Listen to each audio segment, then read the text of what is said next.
Welcome back to Money Mindset Mentors. We are so excited to be able to be here with Amy today and to be talking about money, all things with our mindset, and how do we get to a place where we really feel the purpose of money and that we are able to say we are inviting to that and we're able to let it come into our lives and know that we are going to use it for the very reason it was intended for. So thank you for joining us. Today we're going to be talking about, I just attended the Speaker in a Day event, and it was absolutely amazing.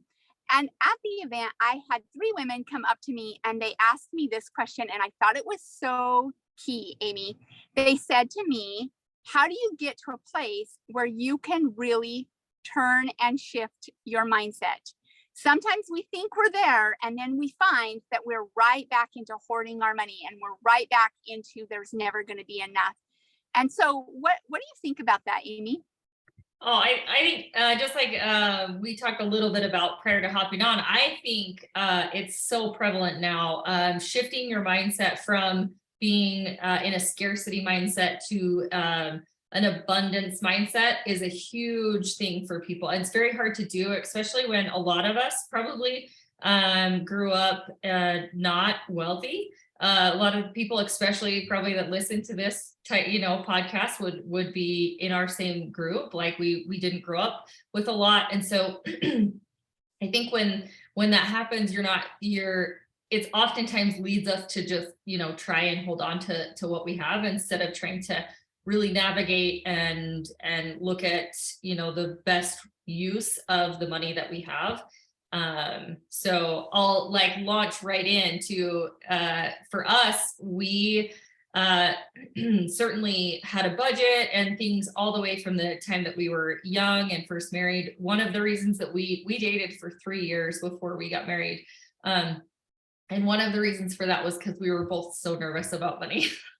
So we were both very worried that it was going to be something that we were not going to be able to, there wouldn't be we wouldn't be able to sustain or wouldn't have enough, like that whole scarcity mindset thing. So we waited quite a while to get married. And then once we got married, we kind of realized that it was almost opposite of that. It was like, oh, there's both of us working and we're both budget conscious. And, so we had a budget from the beginning. And that really helped us because I think having just a little bit always to kind of keep you feeling safe is helpful. To start, because then you're not always causing yourself some anxiety. Like, what happens if I need new tires on my car? What happens if my furnace breaks down? What happens if some of these other big ticket items go out? If you have that backup fund. So that's probably a great place to start for people. And you would probably have a lot to say about people starting with a budget, you know what I mean? Starting out that way. So yes, I love that. I love where you talk about the realness of, oh, do we want to get married? This is a crazy thing. And it makes me laugh so hard because I was just in a conversation with a young man, and he's been dating this girl for quite a while, and I can tell that he's wanting to take the next step. And finally, I just asked, I was like, what are you afraid of? And oh my word, he just jumped out of his mouth. It was so funny. Without even skipping a beat, he said, a mortgage. And so it is right there on the top of everybody's mind, right? How do we move forward, especially with inflation and all of this stuff around us in the world? It just seems to be rising. And how do we know that we can be in that peace, that financial peace, that mindset of, it's okay, I can prepare for this. And so I love that you said that. One thing that I would love to bring up that was big for me was when I learned that 80% of money has to do with our behaviors, and it's only 20% numbers. And when I learned that, when I went, wait a minute, so it's not so much, I used to feel like, well, if I had this much more of a raise, or if I was bringing in this kind of money, then I could do that. But when I realized that if I just got my behaviors in check, and if I started figuring out what it was like for me as a person, what are my behaviors around money? So for example, am I a spender or am I a saver? And what's driving that? What's driving my spending? What's driving my saving, right? Do I am I a planned giver or do I give spontaneously? That one was a big one for Oh, me. that's because a good one. I like that. That's not something I've ever even thought about. And I am a spontaneous giver, 100%. I am not a planned giver. I am a spontaneous giver. So that's super interesting. I love that. We could have such conversation on that because I'm a Are you? planned giver. I'm switching to the planned sorry. Spontaneous. Spontaneous one. Yeah. Yes. See, I can't even get it out of my mouth. I'm switching to that because my husband is spontaneous, but Yeah. I am more of a, let's put it in the budget. Let's put it in the budget. We can Yes. give, we can give abundantly, but do we put it in the budget? So we budget our Christmas, we Mhm. budget graduation gifts, we budget wedding gifts, right? So we know what we're spending when it's that time. I And the love other that. day, my husband said, hey, there was this family and I was behind him at Walmart and Yes. I just bought their groceries. And I was like, oh my gosh, how did that feel? And he was like, it was amazing to see the smile on their face, to just see Yeah. them light up. And I was like, I Mhm. love that. And he said, and I know it wasn't in the budget. And I said, no, but we can rework the budget. Like, that's what I love about a budget. It doesn't have to be this planned, set in stone moment, right? Yeah, for sure. So I would love to hear about some of your spontaneous giving. My favorite thing, honestly, to do with people is I'm really busy and but I love people and I love it, like the interactions that I have with my clients and my people. So I think one of my favorite things to do is honestly deliver cookies to people. So like if I know somebody's having a hard week or somebody reaches out with a problem or something like that. That I love. Like I just will send like a dozen cookies, from Chip or Crumble or whatever is close to their house. The other thing I love to do is when I am on vacations or I'm out grocery shopping, if I see something that reminds me of someone, I love to buy it. I love to buy it and I love to just give it to them and be like, this reminded me of you. It sparks such awesome conversations usually. So the other thing too, with me being a real estate agent, I'm like all over the place all the time. So when I drive by somebody's house, even, like, oh, we closed that one, or like I'm in the neighborhood, like just reaching out and saying, hey, like the same thing, cookies, or like, hey, I was driving by your neighborhood and I like remembered, like blah, blah, blah, hope everything's going well. Like those interactions to me are like they're valuable and they're deep and I just love that. So I'm super spontaneous. Maybe I'm mixed. Like I definitely budget for some of them, like Christmas for sure is a bigger one. Birthdays, you know what I mean? Stuff like that you kind of plan, but there's usually at least one birthday a month, I feel like, in my life. So I kind of just plan on at least once a month I'm buying something, birthday or something, but I'm super spontaneous when it comes to giving, but that's not something I've ever like even put together, like thought about. So that's super interesting. Yeah, well, and I loved your examples of cookies because then it made me go in my mind, oh wait, you do spontaneously do that. Like I will make cookies and take them out and deliver them. And I will, those little tiny things. I love taking people to lunch. Like I will, if I can see that a coworker is just having a rough day, I love to take them to lunch. And I never realized that would count as spontaneous. Look at me being a spontaneous. Yes, a spontaneous giver. I feel like sometimes those ones mean a lot more to people too, like, because it's just like your day to day and kind of everybody's in the grind and they're, just moving. And then if somebody just takes you off guard and just like a little teeny gift even is like, oh my gosh, that's so cool. Thanks for thinking about me, Yes. And I think you hit the nail on the head when you said I'm a little bit of both, because it really is this moderation in all things, right? You wouldn't want to give everything because then you wouldn't have those opportunities for, oh, I need new tires on my vehicle and now I've emptied all that I have.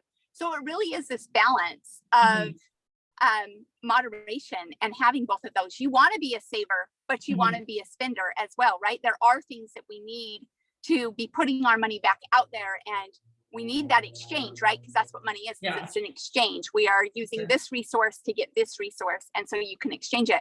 I know I have one of my children who definitely is a spender. And so budgeting has been definitely a learning curve for him, but he's loving it. He's like, okay, I can do these three things, because that's all he set in his budget was these three things. And he's been very successful with that. And now he's ready for the next step.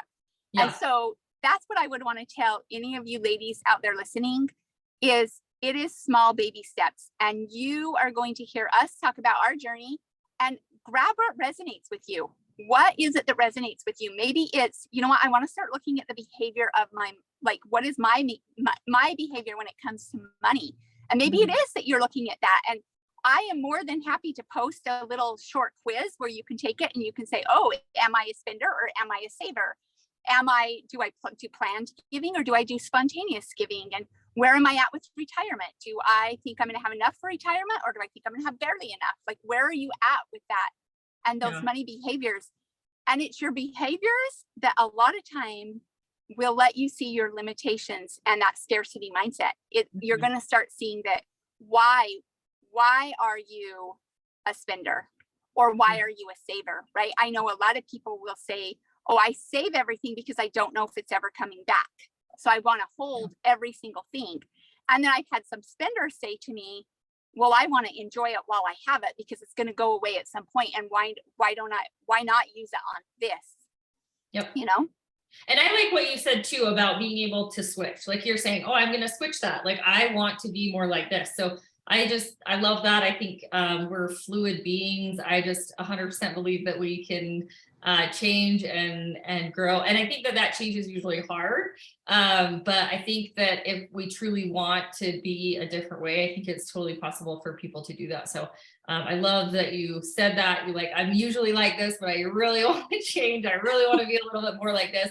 But probably still, just like you said, find that balance and be able to do kind of both. So I'm taking, and a baby step. So like one thing that you said to me that I went, oh, I can totally do that. And that's going to help me on that spontaneous giving journey is think about somebody. Every time that I go somewhere, I just need to think like, who's on my mind today? And what is it that I can get for them? And it doesn't have to cost a lot of money, right? It could be a thank you card. It could be. I bought salt for someone the other day. So it can be like, it was just like this weird variety pack of salt. And I'm like, oh, I know her and she likes salt. She likes different salts, you know what I mean? And so it's just teeny things, you know, that can be, you know, for people. So I love that. I think it's awesome. It creates that like connection and just like those deep friendships, I think that last a long time. So. Yes. And I loved when you had said before, a little before we jumped on here, you had said, if you can't manage $1,000, you're never going to get $10,000.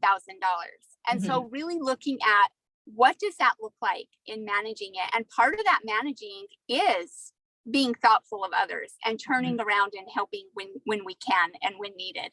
Yeah, I so agree. I read, I can't remember who it was by. I read a book. It was called Go Givers Get More, I think, like that was called, but it was super about I've read a lot of giving books, but like that one was a really good one. And then there was another one that was called like the gift, I'm gonna make it wrong, I think Gift Connoisseur or something like that, like really learning a little bit about people. And that kind of helps trigger those things, like when you're out and about, even, you know, like just to think about somebody, because if you know a little bit about that person, even if you don't know them very well, if you have paid attention in things that you've talked about, you know, you can oftentimes pick up those little things that you know, people enjoy, and then that does trigger you to think of them. So yeah, certainly there's good books on giving, but that's definitely a good way to incorporate that mindset. I think an abundance mindset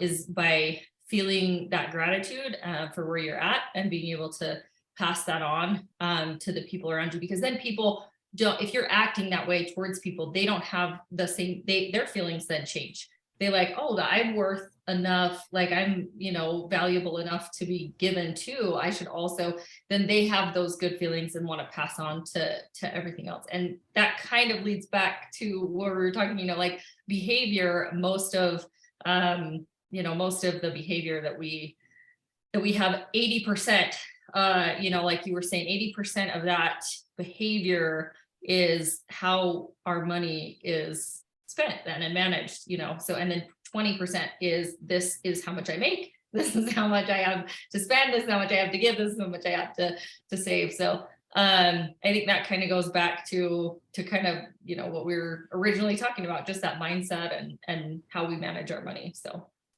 Yeah, absolutely. And I love that you had mentioned the books, because that's been a big part of my journey as I mm, wanted to change my relationship with money, right? Because my relationship was broken too. My behaviors were not great with money.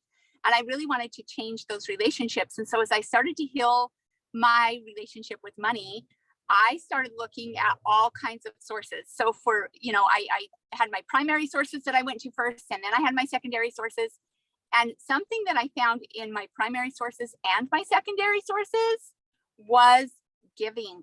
It is a mhm, big deal. Like, it yeah, is this proven theory and principle that if you really want money to come back to you, mhm, you've got to give it. You've got to give it. You've got to be agreed, generous with it. You mhm, can't hoard it and think, oh, this is the way that I keep it. You've got to be able to see mhm, another and take care of another in the yeah, way that you can. And I love that you had shared some so simple ways that you can do this. It is not meaning that, oh, well, I need to go buy school clothes for this whole family. No, that's not, I mhm, mean, great if you can, right? But it's not just that. It's a thank you card. It's mhm, a plate of cookies. It's mhm, a lunch date. It's, these little tiny yeah, things. It can be a small little, hey, I know you collect stamps and I saw these stamps, right? mhm. It doesn't have to be this big thing. The amazing thing, did you read the story? It was in one of Dave Ramsey's books, and he talked about this man back in the day when there was layaway. Do you remember layaway? I remember layaway. Layaway. So layaway, for anybody, if you're a younger generation and don't know layaway, I'll give you a quick what's up on layaway. It was where you could go and you could get all of your Christmas or whatever, and you could take it to the back of the store, and they would hold it for you while you made payments on layaway. So this man went in and he was walking by, and he turned into the layaway department, and he looked at the cashier, and he said, "Can I talk to the manager?" So they called the manager in, and he says, "I'm just curious, how much money is sitting in layaway? How much?" And the manager was like, "Oh, well, I can give you that number." And he rambles off this large sum of money. Okay, large sum of money, which doesn't surprise me, because I know Yeah, that 80% live paycheck to paycheck. yeah, So here we are on layaway, right? So he takes out a check, and he takes out his pen, and he says, "I would like to pay off everybody's layaway." And he writes out this check, and he says, "But I never want people to know it was me." And he hands it over, and he says, "And I don't want you to tell them till they come pick it up." Can you imagine no, living your life that would be to a awesome. yes, Yeah, and getting mhm, to this place where that is the type of living that you are able to do. yeah, And once we tap into this abundance, like, we can have that. We yeah, can literally live our lives in a way and manage that money and mhm, be good stewards, so that we can turn around and help like we have never been able to help before. yeah. It's actually one of my goals. So one of my goals is to be able to, we did like a little trip for a place called the Children's Hope Foundation. We went to Mexico and did some stuff for orphanages down there. And it's a cool organization. And one of my goals, we went to one of their fundraisers up here, and it was really cool to see some of the people that were able to donate like really big amounts to those organizations, that you can actually see the good that they're doing. And it's direct involvement. So certainly there's a time and a space for this small giving, and there's a time and a place for the big giving. And one of our goals was to be able to donate a good chunk of money. Some of these people were allowed, being able to donate $30,000 in a night, to just be able to like donate to people who where you've been to the orphanage and you've seen the children, and you know what I mean. So it's kind of a neat thing. So I agree with you. That's a pretty awesome thing, to be able to live your life that way, so that you can do big and small things to kind of help create that energy and that abundance, you know what I mean, in the world. So Mhm. And it brings it back to the small steps now, right? mhm, That's the goal. That's where we want to go. And I loved when on our very, very first episode, you talked about your 5-year plan, right? Where you yeah, want to be in 5 years from now. mhm, And looking at that, even with giving, what do I mhm, want to be able to give in 5 years? And right now it might be a plate of cookies, but mhm, where do you want that giving to, what do you want that to look like in 5 years? And knowing that the more that you give, it will find its way back to you. It I has believe been, that. yeah, it's been so eye-opening for me as I have tested that, right? I have Mhm. experimented on that, and I wanted to know, if I give, will it come back? And I am blown away Yeah. at how I can send it out. And before I even have time to really even go back in and look, the very next time I look, there is money deposited in my account, right? Yeah. It's amazing the way that it works. It's like this boomerang, Agreed. right? You put it out I there, agree. Yeah. finds its way back. And Yeah. it's incredible when we tap into, number one, naming our behaviors, right? We got to know, why are we doing the things that we're doing? Because then you can look in and see, how are we going to change it? And then Mhm. where do we want to be in 5 years with this? Yeah. What are our money goals? Where do we want to be in 5 years? And then looking at those behaviors and saying, what behavior do I need to replace my current behavior with so that I can get there? Yeah, I agree. And I think what you as a good starting place, I think probably for people is to maybe have you post that, quiz you were talking about, probably would be good for people to analyze that as something. I mean, I've been budgeting for years. That's not something I've ever even thought about, especially not in the giving sector. So something like that would probably help to shift people's mindset a little bit, to kind of identify where they're at and kind of decide, where they want to go and shift where they need to in order to start that kind of shift in their mindset and be more abundant. So yeah, I will definitely post that for sure. Any final thoughts, Amy? nope, I think that's good. I think that we touched on a lot. I think we end up more in like more gratitude and giving than I thought we were going to. Like, we were really going to focus on money today, but I think that it probably needed to be there. Like, I think everyone's kind of struggling right now and just having a little bit of a hard time. So I think that's probably what the world needs a little bit more of. So I think so too, especially when the world right now is very much in competition and, scarcity, right? There's Mhm. not going to be enough. And so Yeah. we need to take while we can get. And Yeah, definitely, I love that that's where our conversation led us, I was to know. this generosity. Yeah. And I will definitely post, I will try to get that posted in the next day or two. Just come back and check the comments, and that's where I'll post that. It's below in the comments. I will post the quiz and take that quiz, find out about what your behaviors are like.